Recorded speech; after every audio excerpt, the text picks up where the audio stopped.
Hi, I'm Adam McDonald from McDonald Innovations. I'm here with the AutoTrickler V4. This is the second video in a series where we're going to cover the calibration and tuning and optimization of how the V4 dispenses powder to ensure that it's working as well as it can.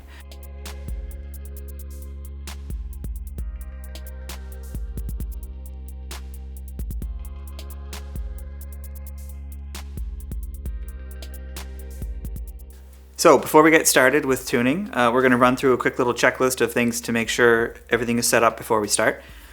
So first we have the scale powered on, working, plugged in. The AutoTrickler is working. We have a weight displayed on the scale. We see 2 decimal places and grains, so we know the configuration is right. And we need to make sure that the scale is in fast response mode, so it responds quickly to weight changes. Now we're ready to connect the app.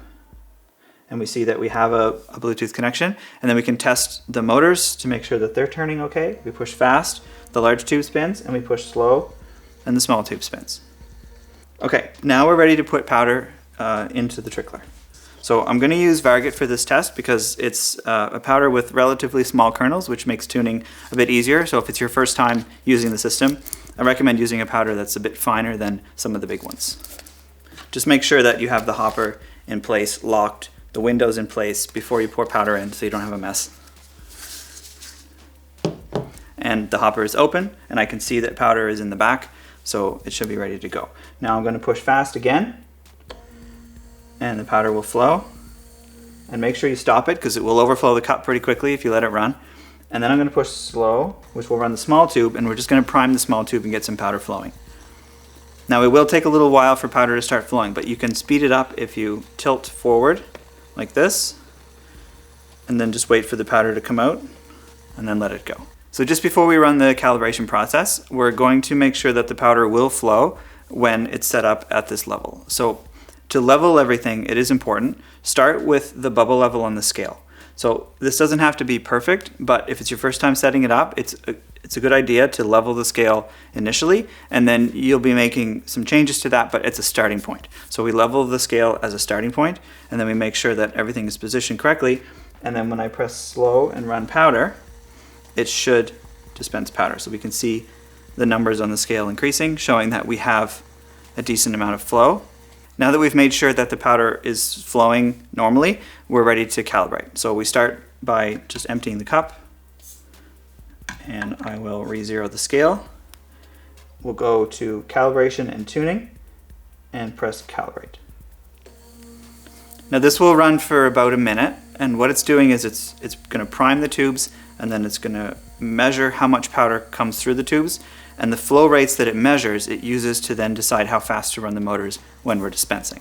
So we use the calibration process to both calibrate the speed of the motors when it's dispensing, but also check that our leveling angle is correct by seeing what measured flow rates it produces. So the calibration process just finished, and we see roughly 150 grains in the cup, and it took around a minute, which indicates that it worked correctly. Now in the app here, in the interface, we see in the calibration section, there's 2 numbers. There's an upper number and a lower number. The upper number is the measured flow rate of the large tube, and the lower number is the measured flow rate of the small tube. So those flow rates will be higher or lower depending on the tilt angle of the entire system. The large tube flow rate doesn't necessarily matter for performance as long as it's somewhere in the colored bar. If it's way off the charts, it could just indicate that it's not set up correctly or the powder doesn't flow through the large tube very well, but generally it should be anywhere in the middle area of that bar. The lower flow rate is very important for performance.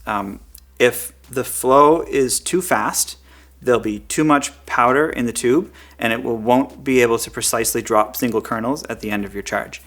If the flow rate is too low, then it will take a long time for the powder to come out of the tube, and it could also lead to overshoots just because the motors have to run so fast to compensate. So the best way to set up the system is to adjust the leveling to ensure that the flow rate of the small tube, the lower number, is as close as possible to 0.20.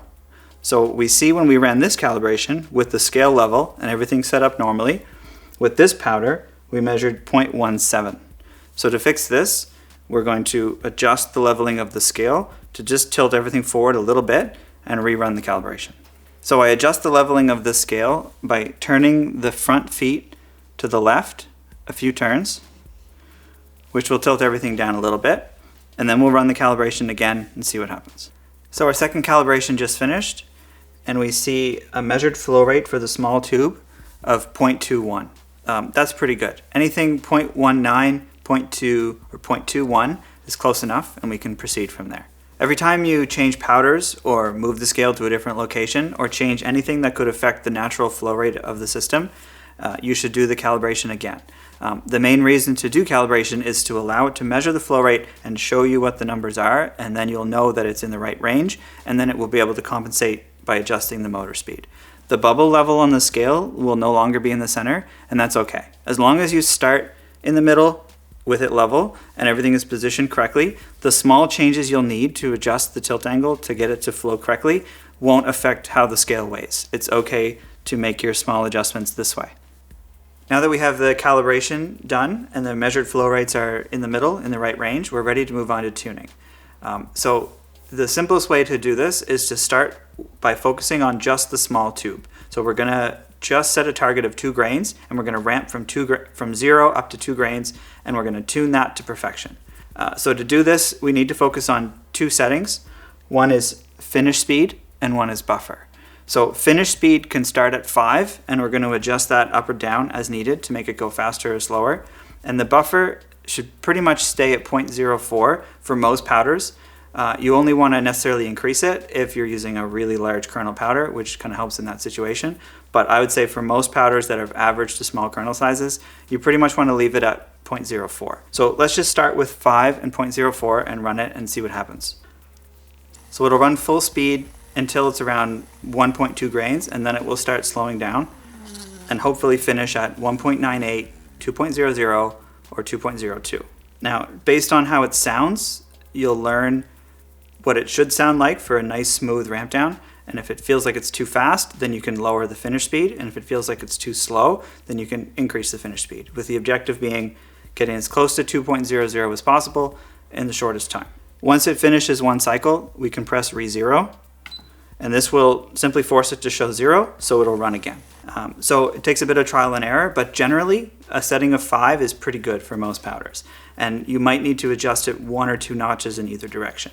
If you feel like you need to go all the way to 10 or all the way down to 1, there's probably something not set up correctly, so I would run the calibration again, measure the flow rates, because if the flow rate is at 0.2, it should work pretty well with a setting of 5. Now once you're happy with the tuning of the small tube and it's ramping down correctly up to 2 grains, your finish speed should be somewhere in the range of 4 to 7. That's typically where it will end up when it's working well. Now we're ready to move into the large tube. So we're going to tune the large tube to drop most of the powder up to the transition point, then it will switch over, and then it will run the small tube pretty much exactly like we just tuned it. So to do that, we have 2 settings to be concerned with. One is the bulk speed. This is the kind of the aggressiveness of the ramp down towards the transition point, and then the transition is the weight before the target that we're going to switch over from large tube to small tube. So for example, I'm going to set a target of 50 grains, and our transition is set to 2.5. So once it hits 47.5, it'll switch over to the small tube and then run up to 50, similarly to how it was when we tuned it.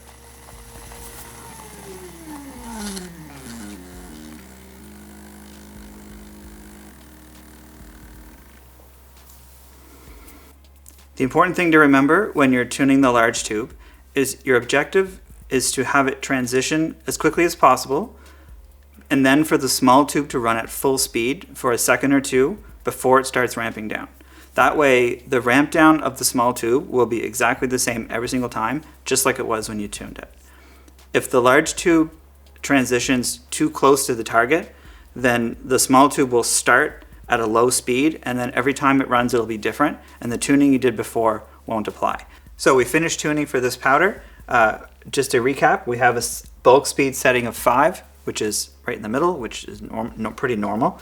We have a transition of 1.5. That's a bit aggressive. Usually I would end up at 2 or 2.5, but you can experiment with that as long as it's always running the small tube at full speed for a second, like I said.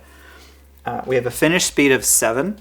7 is also a bit aggressive. Usually 5 or 6 is a bit safer, but you can experiment with different values. Just make small changes and never go from one side of the extreme to the other. And we have a buffer of 0.04, which is what you should usually use for smaller powders. You may find that with normal sized extruded powders or fine ball powders, they all flow at roughly the same rate, so you can probably leave the scale in the same place and use the same settings for all of those powders, and it will work pretty well.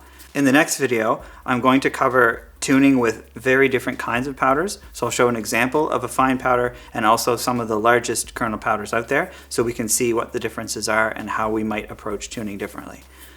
So thank you for watching this one. Hopefully you understand the basics of tuning the AutoTrickler V4 at this point, and watch the next video for examples with different powders. Thank you.